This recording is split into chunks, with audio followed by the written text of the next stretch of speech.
dalam BAP tidak langsung sudah mengarah ke sana begitu. Bukan mengarah ke sana, dalam arti tidak pernah sebetulnya sampai telak membuktikan itu kan, hanya mengatakan bahwa ibu mengenalkan ibu MG itu kepada anggota DPR. Itu kalimat pamungkasnya seperti itu ya? Iya, hanya itu saja yang ibu tahu. Selepas daripada itu adanya travel check dan segala macam, ibu tidak pernah tahu. Makanya di sini dengan adanya dugaan-dugaan dan sangkaan-sangkaan terhadap ibu dan terhadap yang lain mungkin, itulah dibuktikan di pengadilan nantinya. Sekarang ini bahkan saya sempat bilang ke ibu juga bahwa kaitan dengan ditetapkannya tersangka Ibu Miranda, ibu tidak terlalu respon dalam arti itu kewenangan KPK. Ibu sendiri memikirkan dirinya dan kesehatannya. Nah, di sini sebetulnya ibu selalu berharap kepada semua pihak ya, termasuk kepada KPK, agar diperhatikan kesehatan dia ya, tentang perawatan segala macam, sehingga dia bisa kuat sampai kepada persidangan nanti. Baik. Saya ingin mendengar komentar nih dari Mas Agus Condro ya. Datang jauh-jauh dari Jawa Tengah nih sengaja untuk kami hadirkan di Apa Kabar Indonesia begitu Mas Agus. Tapi sebelum berkomentar kita simak dulu pernyataan dari Ibu Miranda Suarez Gultom pada saat kemarin ditemui oleh wartawan ya Ratna ya. Tersangka, meskipun saya terkejut, saya akan jalani semua proses-prosesnya. Meskipun seperti saya katakan tadi, saya tidak pernah menyangka akan melalui proses seperti ini.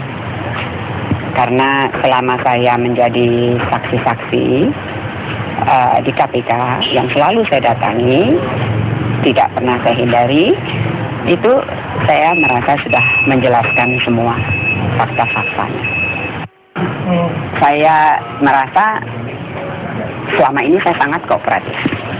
Sejak tahun 2008, setiap dipanggil menjadi saksi dari para tersangka sebelumnya, saya tidak pernah tidak hadir. Ada satu kali saya hanya minta mundur dari jam 10 ke jam 1 siang karena saya sebagai promotor dari dokter, sebagai profesor di UI, saya harus menjalani sidang itu. Ada satu kali lagi, persis panggilan datang, saya sedang berada di luar negeri. Hanya 2 kali itu, dan begitu saya kembali langsung saya yang memberitahukan, saya sudah ada, ayo saya datang. Nah, dengan ketaatan seperti itu, sungguh saya berharap bahwa tidak ada keperluan untuk menahan saya. Oleh penyidik KPK hampir selama 4 tahun dari tahun 2008 hingga tahun 2012, akhirnya kemarin Miranda Suarez Gultom, mantan Deputi Gubernur Senior Bank Indonesia, ditetapkan sebagai tersangka. Tapi apakah ini ujungnya? Rupanya belum, Mas Agus. Karena banyak sekali headline koran mengatakan ini bukan ujungnya. Siapa sponsor di baliknya? Apakah ada petunjuk penerang begitu? Kalau dilihat dari logika Mbak ya, kan nggak ada orang menduduki jabatan sesuatu itu dengan nombok. Saya sering mengatakan gaji gubernur, deputi gubernur senior B itu kan kira-kira 250. 250 dikalikan 5 tahun kan total 15 miliar. Nah kalau sampai mengeluarkan sampai lebih dari 24 miliar kan nombok kan nggak mungkin tuh. Pasti ada penyandang dana. Nah penyandang dana ini yang punya kepentingan terhadap BI. Oleh karena itu, dengan ditetapkannya Bu Miranda sebagai tersangka, ini menurut saya loh ini pintu untuk mengungkap siapa sebenarnya para penyandang dana itu semakin terbuka lebar. Baik, di ujung telepon sudah ada Pak Dodi Suhartono, pengacara Ibu Miranda Gultom. Selamat pagi, Pak Dodi. Selamat pagi, Bu. Iya, Pak. Terkait dengan pasca penetapan klien Anda, Ibu Miranda sebagai tersangka KPK, bagaimana dengan tanggapan beliau sejauh ini? Sebagaimana tadi sudah saya tadi melalui televisi, seperti itulah sebenarnya tanggapan Ibu yang pertama, bahwa Ibu sangat terkejut karena apa yang Ibu ketahui sudah disampaikan dan dia tidak menyangka akan ditetapkan sebagai tersangka. Namun demikian di sisi lain, Ibu Miranda juga merasa lega karena Ibu Miranda termasuk pihak yang berkepentingan akan penuntasan perkara ini. Karena sudah lebih dari 2 tahun ini nama Ibu disebut-sebut, sehingga Ibu kepentingan agar masalah ini cepat tuntas dan selesai. Orang sekarang bertanya, Pak, siapa sebenarnya sponsor di balik seorang Miranda?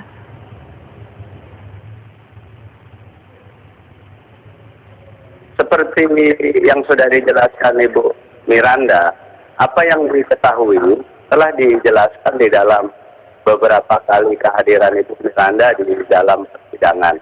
dan semua itu menurut Ibu sudah dijelaskan semuanya di muka persidangan.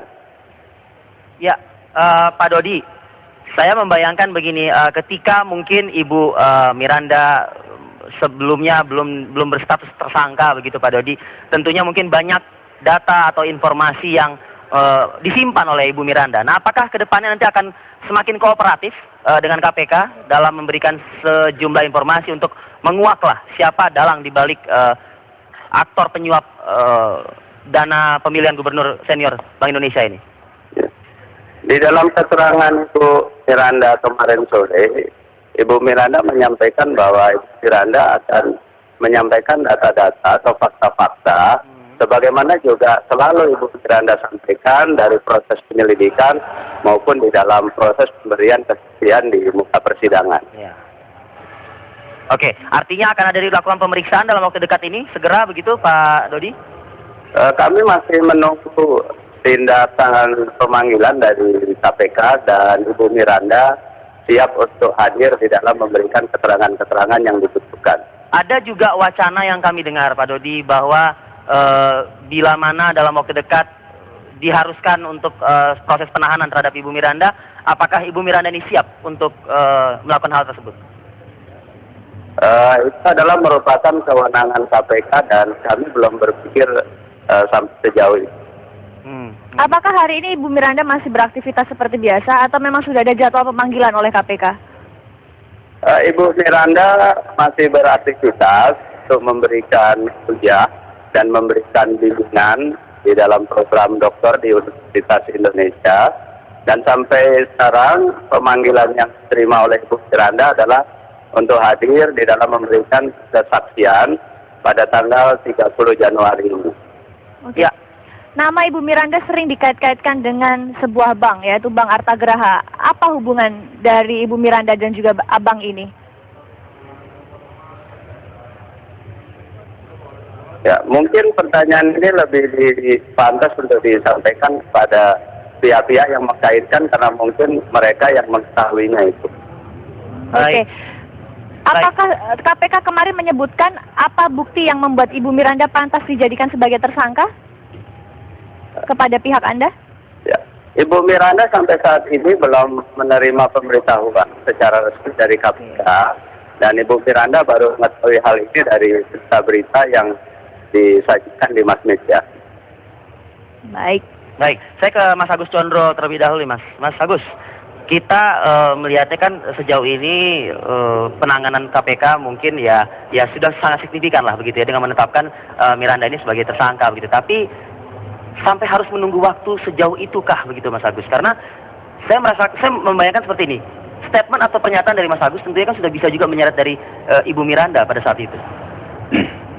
Belum bisa Mas, memang Mas. Belum terlalu kuat, Pak? Belum terlalu kuat. Oke. Jadi fakta-fakta di persidangan itu memang agak tipis untuk bisa menyeret Bu Miranda sebagai tersangka. Oke. Tetapi saya yakin ketika KPK kemudian mengambil keputusan untuk menetapkan Bu Miranda sebagai tersangka, KPK sudah punya cukup bukti dan bukti itu mungkin malah kuat begitu. Di antaranya mungkin dari pengetahuan Mas Ab. Ya, keterangan-keterangan dari mungkin ya dari Ibu Nunun atau dari Pak Adang seperti yang tadi disampaikan oleh Pak Mulyajo. Atau kemungkinan dari Pak Emir Muiz yang ketika menerima travel check dari Pak Dudi Makmun Murad. Itu fakta di persidangan? Iya, fakta persidangan. Kemudian dia mengembalikan ya 1 hari 2 hari kemudian mengembalikan ke Bank Pandana Baban sambil mengatakan, "Pan, nih gue nggak mau terima duit dari Miranda." Oke, itu pernyataan Pak Emir Muiz. Pak Emir Muiz di pengadilan. Oke. Nah, mungkin ini jadi pintu ya untuk melacak lebih jauh keterangan-keterangan yang lain. Tapi kan tidak hanya kalimat tersebut Mas Agus ya. Mas Mulya tentunya kan juga Ibu Nunung kan juga sering menyebut beberapa kali nama Ibu Miranda juga kan pada saat mungkin pemeriksaan atau ya, dalam pemeriksaan Ibu hanya menegaskan sekali itu saja bahwa Ibu pernah memperkenalkan Ibu Miranda Gultom ke anggota DPR. Setelah itu tidak pernah tahu. Sehingga di sini tentunya hak menetapkan seseorang menjadi tersangka atau tidak itu kan hak KPK dengan didasari 184 junto pasal 50 Undang-Undang Tipikor. Juga kan di sini akan diuji nanti apakah betul unsurnya terpenuhi di persidangan. ya kan? Karena tersangka itu kan nanti dia punya hak sebagai presumption of innocence dan sebagainya kan, asas praduga tak bersalah sebelum dibuktikan di pengadilan. Hakim terikat oleh pasal 183 KUHP, di mana apakah bisa dibuktikan kalau salah satu unsur tidak bisa terpenuhi, berarti tidak bisa dibuktikan, ya kan? Sepanjang yang kita tahu, memang saya melihat banyak hal yang lemah ya dalam hal pembuktian. Yang sepanjang yang kita tahu, mungkin saya pikir KPK juga tidak gegabah, dia punya bukti cuma nggak diungkapkan kepada kami ya. Makanya saya pikir lebih baik kita tunggu di pengadilan nanti gitu.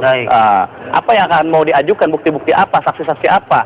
Kita sendiri sebagai kuasa hukum akan fokus kepada pembelaan Ibu Nunun dalam hal ini. Jadi kita nggak peduli dengan siapa yang menjadi tersangka dan sebagainya. Itu kewenangan KPK sepenuhnya. Dan kita yakin KPK punya bukti untuk itu. Kita berusaha untuk mengorek informasi lebih dalam lagi. Karena yang kita ketahui memang pasal yang dikenakan kepada Ibu Miranda ini adalah pasal penyuapan, betul kan? Dengan ancaman hukuman 5 tahun. Nah tentunya kalau bicara soal penguapan, tadi Mas Agus sudah mengatakan, secara realistis saja gaji seorang Deputi Senior Gubernur Bank Indonesia hanya sekian begitu ya. Kalaupun dikali 5 tahun nggak akan tercapai angka tersebut begitu Mas Agus. Dari mana ini Ratna?